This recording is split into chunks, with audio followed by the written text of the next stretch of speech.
Driverly.com, unlimited drama series. The notification pinged while I was debugging code at 2:47 a.m. on Father's Day. Instagram. Kyle's account. I almost ignored it. My brother only posted when he wanted to show off. But something made me click. There they were. Dad in his lucky fishing hat, Kyle grinning like he'd won the lottery, and Kyle's two boys, my nephews, all wearing matching Reed Family Fishing Team t-shirts I'd never seen before. The boat looked new, expensive. The caption read, 3 generations of Reed men doing what Reed men do best. Hashtag real family, hashtag Father's Day, hashtag tradition continues. I stared at my laptop screen in my empty apartment, the glow highlighting the stubble I hadn't bothered shaving in 3 days. My coffee had gone cold hours ago. The timestamp showed they'd been out since dawn. Nobody had called me. Nobody had texted. Nobody had even mentioned Father's Day plans when I'd seen them at Mom's birthday dinner 2 weeks ago. My phone was in my hand before I realized I'd picked it up. Dad answered on the 3rd ring, and I could hear laughter in the background. Kyle's voice, the boys squealing about something, water lapping against the boat. Danny? What's up, son? Son. The word felt hollow coming through the phone speaker. Hey, Dad, just saw Kyle's post. Looks like you guys are having a great time out there. A pause. The background noise seemed to fade, like he'd moved away from the others. Oh, yeah, well, you know how it is. Kyle wanted to take the boys out, and I figured, you figured what? I kept my voice level, but my grip tightened on the phone. That I wouldn't want to come? That you shouldn't ask? Another pause, longer this time. When he spoke again, his tone had shifted. Cooler, more distant. Danny, let's be honest here. You're not part of this family the way they are. The words hit me like a physical blow. I actually felt my chest tighten, my breathing shallow. What the hell does that mean? It means exactly what I said. Kyle's got kids. He's carrying on the family name. He's building something. You're 39 years old, living alone in that shoebox apartment, working some computer job nobody understands. When people ask me about my sons, I talk about Kyle. And me? The silence stretched so long, I thought the call had dropped. Then, you're a disappointment, Danny. I'm sorry. But that's the truth. I don't tell people you're my son. The background noise had stopped completely now. I could picture them all, Dad, Kyle, the boys, standing there listening to him destroy me over the phone on Father's Day. Dad! Let me talk to him. Mom's voice, grabby and sharp. The phone rustled as it changed hands. Danny, honey, why are you making problems again? Can't you just let them enjoy their day? You know how your father gets when you start stirring things up. Stirring things up? Mom, I just found out my own family went fishing without me from a goddamn Instagram post. Language, Danny. And you know you're not really the fishing type anyway. You'd just sit there with your phone the whole time. How would you know? Nobody's ever asked me to go. Because we know you. You're different from Kyle and the boys. There's nothing wrong with that, but let's not pretend you'd fit in on a fishing trip. Different. The fishing type. Fit in. Each phrase was a small knife, carefully placed. Understood, I said finally. Good. Now, let them finish their... I hung up. For a long moment, I sat there in the blue glow of my laptop, staring at Kyle's post. 3 generations of Reed men. The hashtag burned into my retinas. Hashtag real family. I opened my contacts and started scrolling. Dad, Mom, Kyle, Kyle's wife Jennifer. Even my nephews had their own phones now. I'd bought them for Christmas last year. One by one, I blocked them all. Then I deleted Instagram, Facebook, Twitter, every social media account that connected me to the Reed family name. By sunrise, I had packed everything I owned into my Honda Civic. By noon, I was driving west with no destination in mind, just the need to put distance between myself and the people who had made it clear I didn't belong. I didn't leave a note. I didn't send a text. I just disappeared. If I wasn't part of the family, then they wouldn't have to worry about me making problems anymore. 3 years later, I was living in Seattle under the name Daniel Reed, close enough to my birth name that the paperwork was simple, different enough that casual searches wouldn't find me. I'd grown a beard, lost 30 pounds, and learned to like myself in ways I never had when I was trying to fit into the Reed family mold. The apartment Kyle would have called a shoebox had become a three-bedroom house in Ballard with a view of the Sound. The computer job nobody understood had evolved into something even I sometimes couldn't believe. I was reviewing quarterly reports when my assistant knocked on my office door. "Danny, there's a call for you on line 3. Says he's your brother?" I looked up from the spreadsheet showing our latest payment processing numbers. 14 million in revenue this quarter alone. The software architecture I'd built in that shoebox apartment had become the backbone for half the e-commerce sites in the Pacific Northwest. "Tell him I'm not available." "He says it's urgent. Something about your father being sick?" Kyle. Somehow he'd tracked me down. I'd been careful. New address, unlisted number, different employer. But Kyle had always been persistent when he wanted something. "Transfer it to voicemail." She nodded and left. I tried to go back to the reports, but the number swam in front of my eyes. Dad was sick. How sick? Sick enough for Kyle to hire someone to find me after 3 years of silence? I waited until evening to listen to the message. "Danny, it's Kyle. Look, I know you probably don't want to hear from me, but Dad's in the hospital. It's serious. Kidney failure. The doctors say he needs a transplant," and his voice cracked. "They tested me and the boys, but none of us are a match. We need you to get tested. I know things ended badly, but he's our father. Please call me back." I played the message 3 more times, listening for something that sounded like an apology. For the fishing trip, for the words on the phone, for 39 years of being treated like the family disappointment. Nothing. Just Kyle asking me to give up an organ for the man who'd told me he was ashamed to call me his son. I deleted the message and poured myself a whiskey. The private investigator found me 2 weeks later. I was leaving my favorite coffee shop when a woman in her 50s approached me. Professional clothes, tired eyes, the look of someone who'd been doing unpleasant work for a long time. "Daniel Reed?" "Depends who's asking." She handed me a business card. "Patricia Wong, Wong Investigations. I've been hired by your family to locate you. They're very concerned about your father's condition. My father's condition has been the same for 42 years. He's an asshole." She didn't smile. "Mr. Reed, I understand there's been a family dispute, but your father is dying. His kidney function has deteriorated significantly since my client first contacted you. Without a transplant in the next few months, let me guess, Kyle hired you. Your brother is very worried about you. The whole family is. They just want to talk." I studied her face, looking for signs that she knew what kind of people she was working for. But investigators probably heard sob stories every day. Probably got paid well to believe them. "Tell Kyle I got his message and tell him my answer is no. Mr. Reed, surely you don't want your father to die over some family disagreement?" "Lady, my father told me 3 years ago that he was ashamed to call me his son on Father's Day, while he was on a fishing trip with his real family that I wasn't invited to. So no, I don't particularly care what happens to his kidneys." I started walking toward my car, but she followed. "What if they apologized? What if they made things right?" I stopped. "What do you know about making things right?" "I know that families fight. I know that pride gets in the way. But I also know that death is permanent and regret lasts forever." "You're right about that. My father's going to regret treating me like garbage for 39 years, and Kyle's going to regret thinking he could ignore me for 3 years and then snap his fingers when he needed something. So there's nothing they could do? Nothing that would make you consider helping?" I thought about it. Really thought about it. What would it take for me to forgive 39 years of being the disappointment? What would make me give up a piece of my body for people who'd made it clear I wasn't really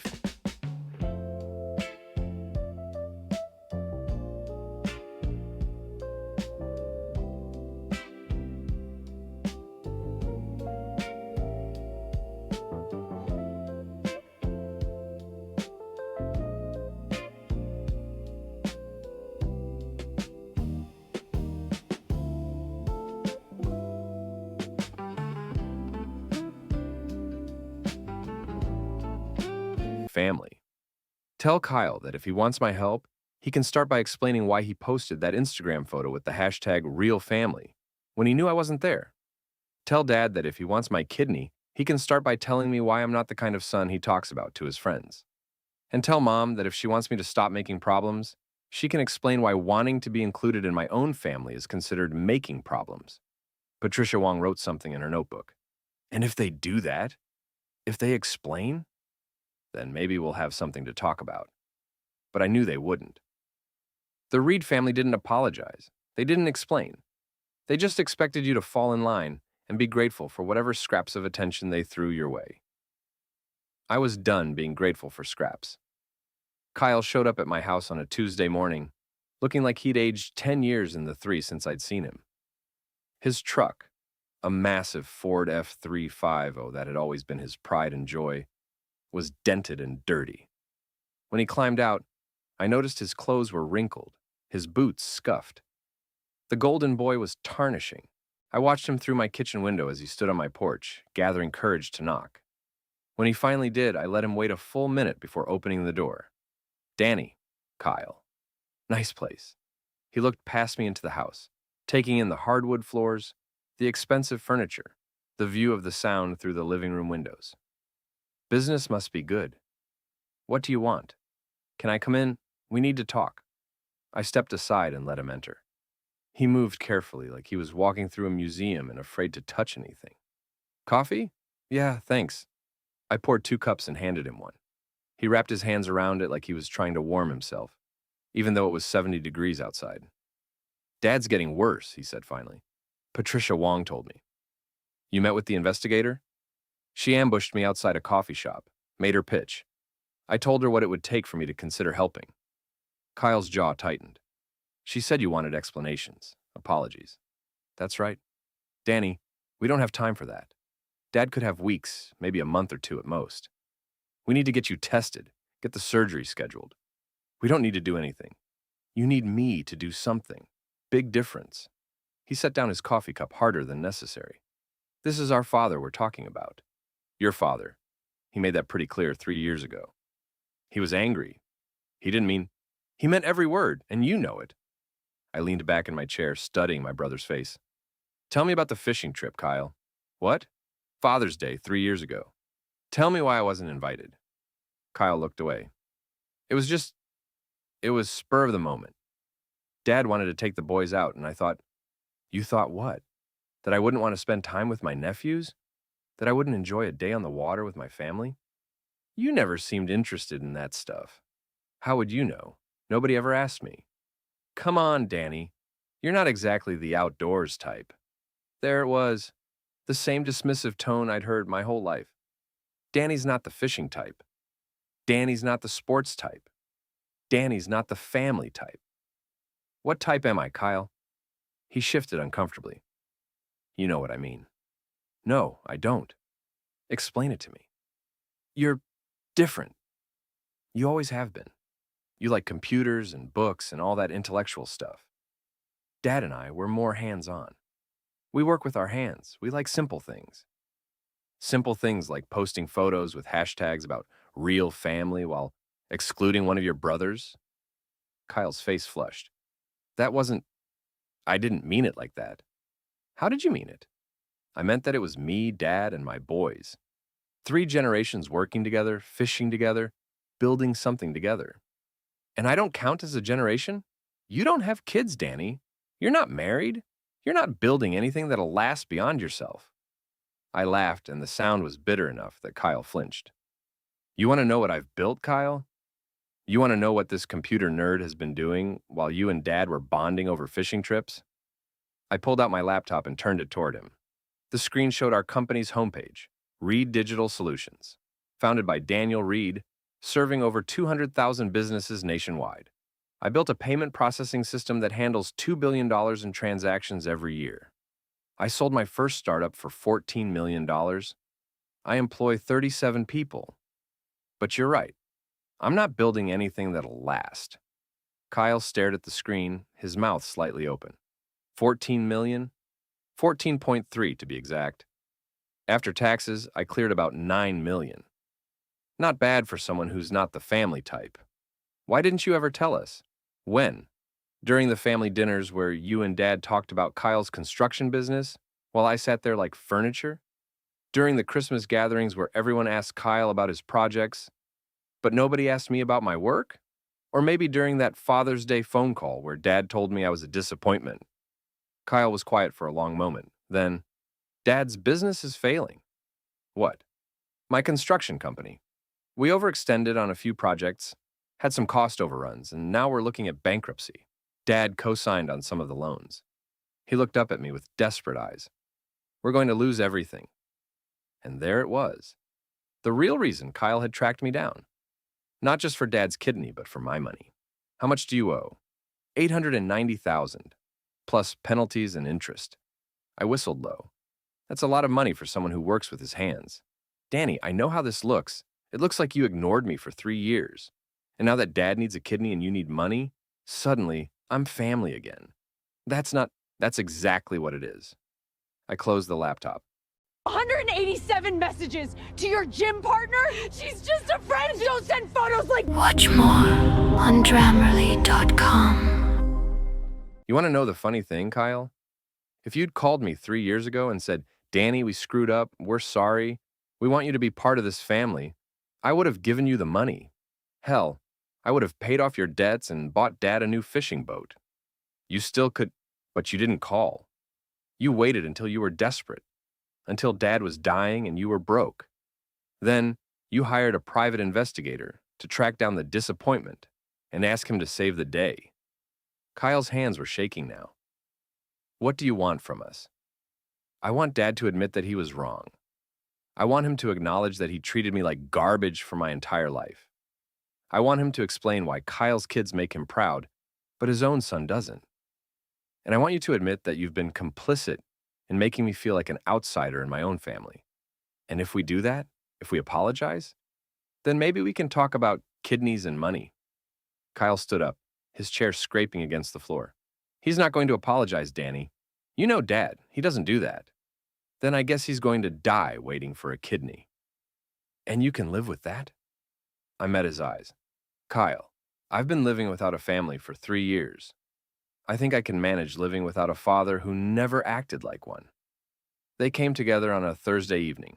Dad, Mom, Kyle, and Jennifer. I watched from my living room window as they climbed out of Kyle's truck, moving like a delegation approaching enemy territory. Dad looked terrible. Thin, gray, moving carefully like every step hurt. The dialysis was keeping him alive, but barely. Mom hovered next to him, her face creased with worry. Kyle and Jennifer brought up the rear, whispering to each other. I let them knock 3 times before I opened the door. Danny, Mom's voice was strained. Can we come in? I stepped aside and let them file into my living room. Dad moved to the couch like an old man, which I supposed he was now. 68 years old and dying by degrees. Nice house, Jennifer said, trying to fill the silence. Very modern. Thanks. Dad looked up at me, and for the first time in my life, I saw something in his eyes that might have been respect, or maybe just desperation. Kyle tells me you've done well for yourself. I've done fine. $14 million is more than fine. I didn't respond. Let him process the fact that his disappointment son had made more money than the rest of the family combined. We came to talk, Mom said, about your father's situation. His kidney situation or his attitude situation? Dad's jaw tightened, but he didn't rise to the bait. Kyle said you wanted explanations. That's right. What kind of explanations? I pulled out my phone and opened the voice recording app. The kind I can play back later. You're recording this? Dad, you told me 3 years ago that you don't tell people I'm your son. I want to make sure I remember your exact words when you explain why. He looked at Kyle, who shrugged helplessly. Jennifer was staring at her hands. Mom was looking everywhere except at me. The fishing trip, Dad said finally. Start there. It was Kyle's idea. He wanted to take the boys out, make it a grandfather thing. And you decided not to invite me because? Another long pause. Because you wouldn't have enjoyed it. How do you know? Because you never liked that stuff when you were growing up. You always had your nose in a book, or you were messing with computers. So you assumed I still wouldn't like it. Yeah. Did you ask? No. Why not? Dad's hands were shaking slightly. The dialysis made him weak, but I could see this was more than physical discomfort. Because I didn't think you'd want to spend the day with us. Why? Because he stopped, took a breath. Because we don't have much in common. What do you and Kyle have in common? We both work construction. We both like fishing and hunting and sports. We both understand what it means to work with your hands. And me? You're different. Different how? You're smarter than us. You always were. You read books we couldn't understand. You got grades we never got. You went to college and learned things that might as well be magic to us. I felt something shift in my chest. This wasn't what I'd expected. So, you excluded me because I was smart? We excluded you because you made us feel stupid. The words hung in the air like smoke. Mom was crying silently. Kyle was staring at the floor. I made you feel stupid? Not on purpose. But yeah, every time you explained some computer thing or talked about your job or showed us something you'd built, it was like you were speaking a foreign language. And we could see in your eyes that you thought we were idiots for not understanding. I never thought you were idiots. Didn't you? Dad's voice was stronger now, like anger was giving him energy. Now, every family dinner, every holiday, you'd sit there looking bored while we talked about normal things, like our lives weren't interesting enough for you. I was trying to fit in. I was trying to find something to talk about with my own family. By making us feel like we were too stupid to understand your world. I sat back, processing this. So your solution was to cut me out entirely. Our solution was to let you live your life, and we'd live ours, without telling me that's what you were doing. Dad looked away. We figured you'd be happier? You figured I'd be happier being excluded from family events? We figured you'd be happier not having to pretend you enjoyed spending time with people who bored you. The recording app showed 12 minutes of conversation. 12 minutes of my father explaining that they'd spent my entire adult life assuming I thought I was better than them. And the phone call? I asked. When you told me I was a disappointment? Dad's face crumpled slightly. I was angry. You called in the middle of our trip, and it felt like you were checking up on us. Like you were trying to make us feel guilty for having fun without you. I called because I saw the photo and realized my own family had gone fishing without inviting me. And I got defensive. I said things I shouldn't have said. What things specifically? He closed his eyes. I told you that you weren't part of the family the way Kyle and his boys were. I told you that you were a disappointment. I told you that I don't tell people you're my son. And I was wrong. The words came out like he was pulling teeth.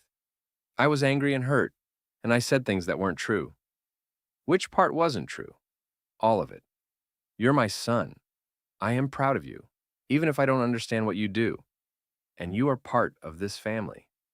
I stopped the recording. 14 minutes and 37 seconds of my father admitting that he'd been wrong. What about you, Mom? She looked up through her tears. What about me? You told me to stop making problems. You told me to let them enjoy their day. You want to explain that? I hate it when the family fights. I always try to smooth things over. By telling me that wanting to be included was making problems. By trying to keep the peace. Whose peace? Because it wasn't mine. She didn't have an answer for that. I looked at Kyle. Your turn. I should have invited you to the fishing trip. I should have thought about how that photo would look. I should have called you before we hired the investigator. Why didn't you? Because I was embarrassed. Because I knew we'd treated you badly and I didn't know how to fix it. And now? Now Dad's dying and I'm broke and we need you. He met my eyes. I know how that sounds. I know it looks like we only care about you when we need something. But Danny, we're family. Families help each other. Families include each other.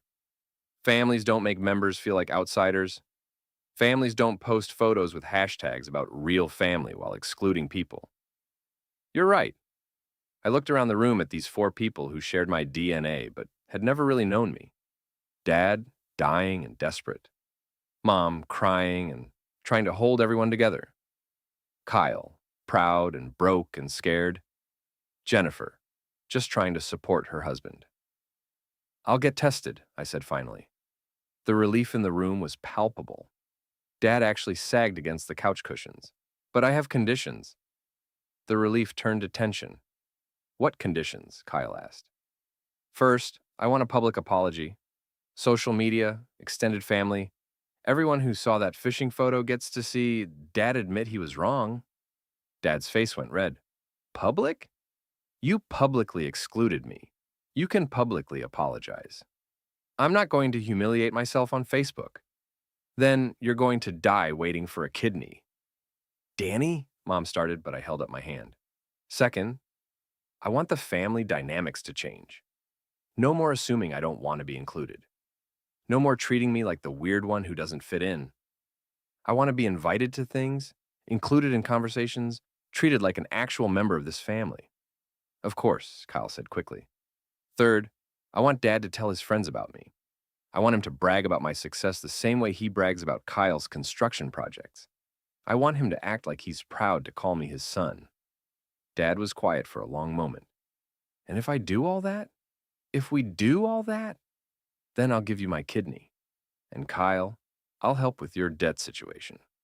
How much help? Jennifer asked. Enough to keep you from losing everything. Consider it a loan from the family disappointment to the golden boy. Kyle winced at that, but nodded. I need time to think about it, Dad said. You have 48 hours. After that, the offer expires. They left without saying goodbye, huddled together like refugees from a war zone. I watched them drive away and wondered if Dad's pride was stronger than his will to live. I was about to find out. Kyle called me 36 hours later. He won't do it. I was in my office reviewing code, but I'd been expecting this call. Won't do what specifically? The public apology. He says he won't humiliate himself on social media for anyone, even if it means dying. And you? I told him he was being an idiot. I told him that his pride wasn't worth his life. We got into a screaming match in the hospital parking lot. What did he say? He said he'd rather die than apologize to the disappointment. There it was. Even facing death, even after admitting he was wrong in private, Dad couldn't bring himself to make it public. Couldn't admit to his friends and extended family that he'd treated his son badly. I'm sorry, Kyle. Danny, please. There has to be another way. There isn't. What if I made the apology? What if I posted something explaining that we screwed up? It's not your apology to make. Then what? We just let him die? I closed my laptop and leaned back in my chair. Kyle, I gave him a choice. I offered to save his life in exchange for treating me like his son. He chose his pride over his life. That's not on me. It is on you if you could save him, and you don't. No, it's on him for being too stubborn to admit he was wrong. He did admit it, in your living room, on that recording. He admitted it to me. But he won't admit it to the people who matter to him. He won't risk his reputation to save his relationship with his son. Kyle was quiet for a moment. He's scared. Of what? Of looking weak. Of admitting he failed as a father. Dad's whole identity is built around being strong, being right, being the head of the family. If he apologizes publicly, he thinks people will see him as weak. And he'd rather die than look weak?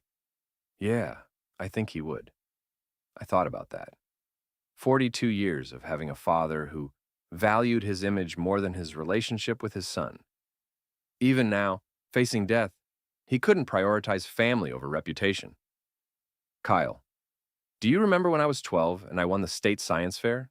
Yeah, you built that volcano thing. It wasn't a volcano. It was a working model of a water purification system. I spent 6 months on it. I beat kids from schools 3 times the size of ours. Okay. Do you remember Dad coming to the awards ceremony? Silence. He had a softball game that night. Beer league, nothing important. But he chose softball over watching his son win a state championship. Danny, do you remember my high school graduation? Of course.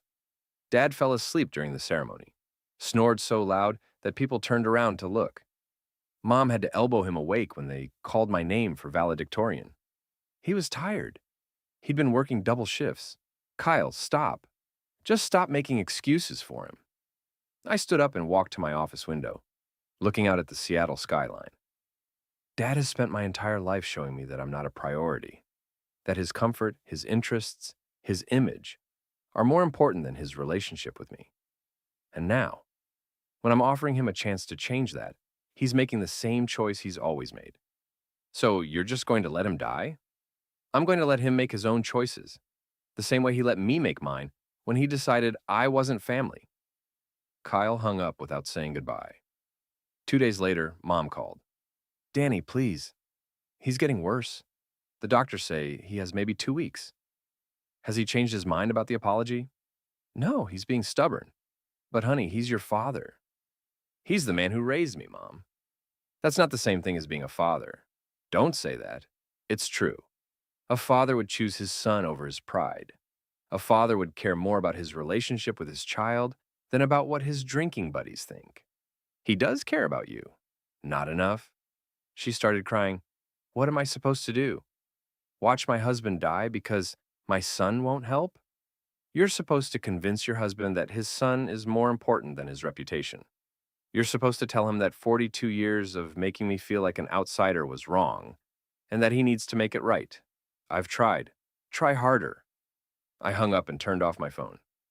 Dad died on a Tuesday morning in October. Kyle called to tell me, his voice hollow with grief and exhaustion. It was peaceful, he said. He just slipped away. I'm sorry for your loss. Our loss, Danny. He was your father, too. No, Kyle, he was your father. He made that clear. He asked for you at